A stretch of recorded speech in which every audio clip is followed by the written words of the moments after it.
तीनों भाइयों ने अनेकों प्रकार की बड़ी ही कठिन तपस्या की, जिसका वर्णन नहीं हो सकता। उनका उग्र तप देखकर ब्रह्मा जी उनके पास गए और बोले, हे तात, मैं प्रसन्न हूँ, वर मांगो।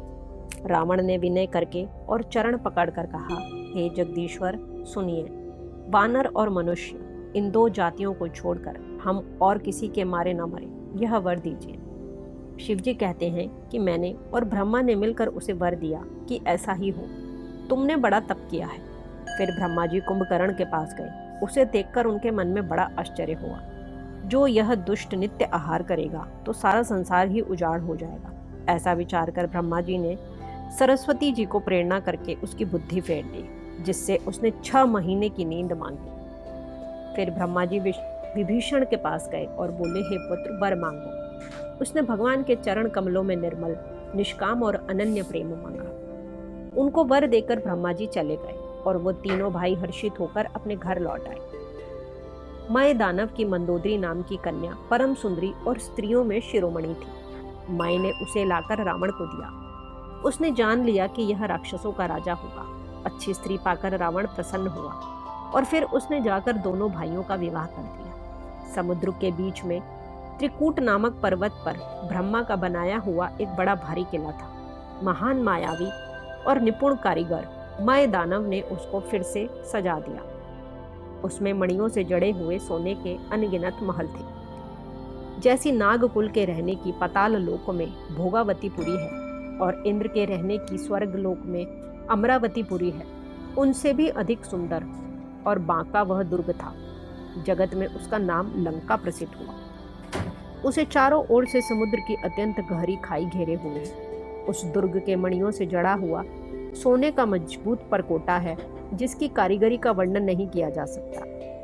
भगवान की प्रेरणा से जिस कल्प में जो राक्षसों का राजा रावण होता है, वही शूर प्रतापी अतुलित बलवान अपनी सेना सहित उस पुरी में बसता है। पहले वहां बड़े बड़े योद्धा राक्षस रहते थे। देवताओं ने उन सबको युद्ध में मार डाला।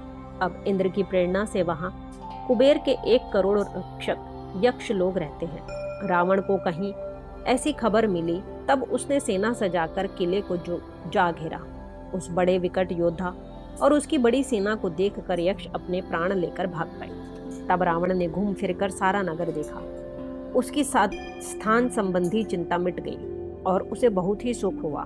उस पुरी को स्वाभाविक ही सुंदर और बाहर वालों के लिए दुर्गम अनुमान करके रावण ने वहां अपनी राजधानी कायम की। योग्यता के अनुसार घरों को बांटकर रावण ने सब राक्षसों को सुखी किया। एक बार वह कुबेर पर चढ़ दौड़ा और उससे पुष्पक विमान को जीत कर ले आया। फिर उसने जाकर एक बार खिलवाड़ ही में कैलाश पर्वत वो उठा लिया और मानो अपनी भुजाओं का बल तौलकर बहुत सुख पाकर वह वहां से चला आया।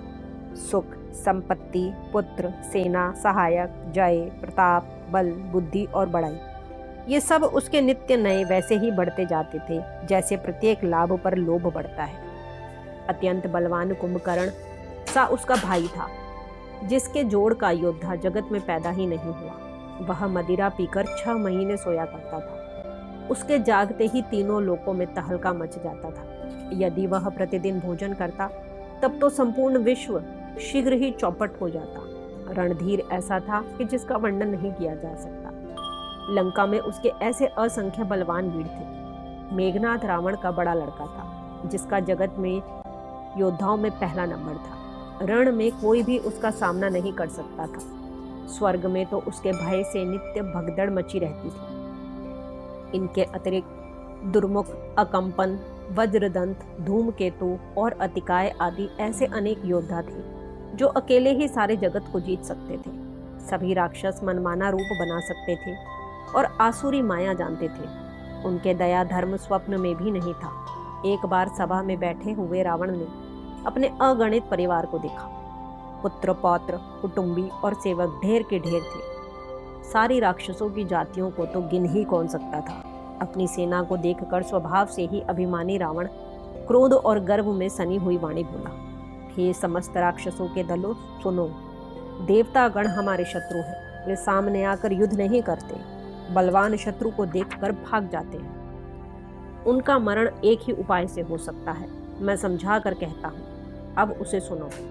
उनके बल को बढ़ाने वाले ब्राह्मण भोजन, यज्ञ, हवन और श्राद्ध, इन सब में जाकर तुम बाधा डालो। भूख से दुर्लभ और बलहीन होकर देवता सहज ही में आ मिलेंगे, तब उनको मैं मार डालूंगा, अथवा भली भांति अपने अधीन करके सर्वथा पराधीन करके छोड़ दूंगा।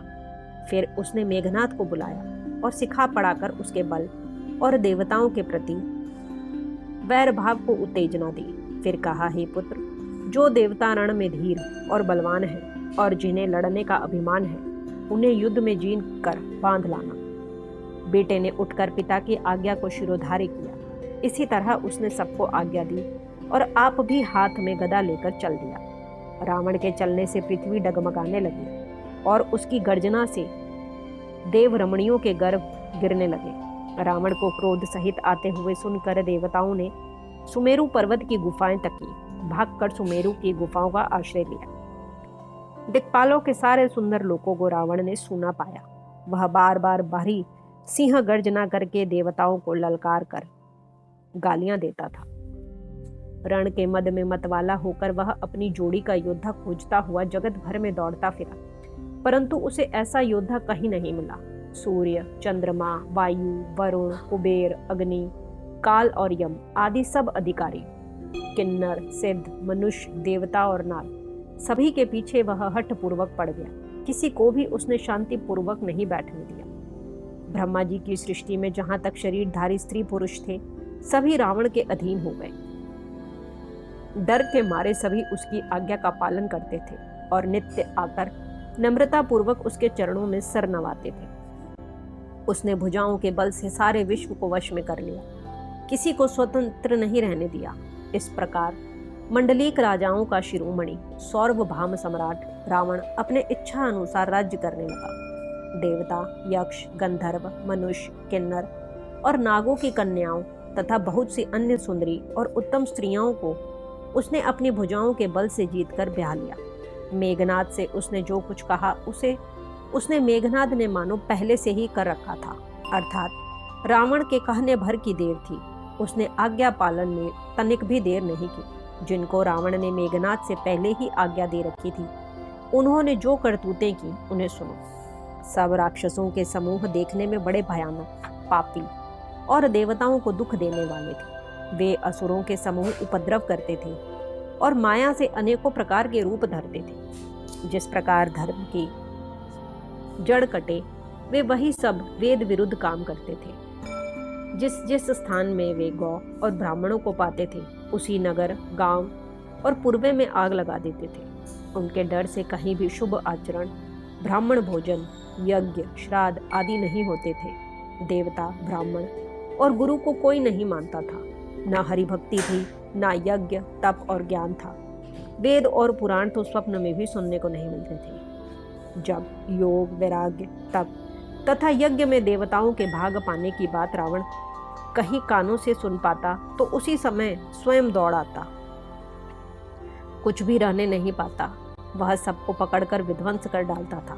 संसार में ऐसा भ्रष्ट आचरण फैल गया कि धर्म तो कानों में भी सुनने में नहीं आता था। जो कोई वेद और पुराण कहता, उसको बहुत तरह से त्रास देता और देश से निकाल देता था।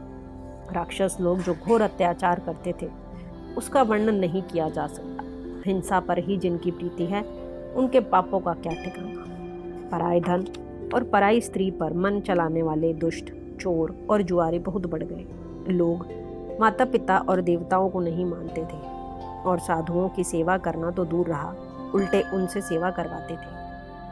श्री शिव जी कहते हैं कि हे भवानी, जिनके ऐसे आचरण हैं, उन सब प्राणियों को राक्षस ही समझना। इस प्रकार धर्म के प्रति लोगों की अतिशय ग्लानि, अरुचि, अनास्था देखकर पृथ्वी अत्यंत भयभीत एवं व्याकुल हो गई। वह सोचने लगी कि पर्वतों, नदियों और समुद्रों का बोझ मुझे इतना भारी नहीं जान पड़ता, जितना भारी मुझे एक परद्रोही, दूसरों का अनिष्ट करने वाला लगता है।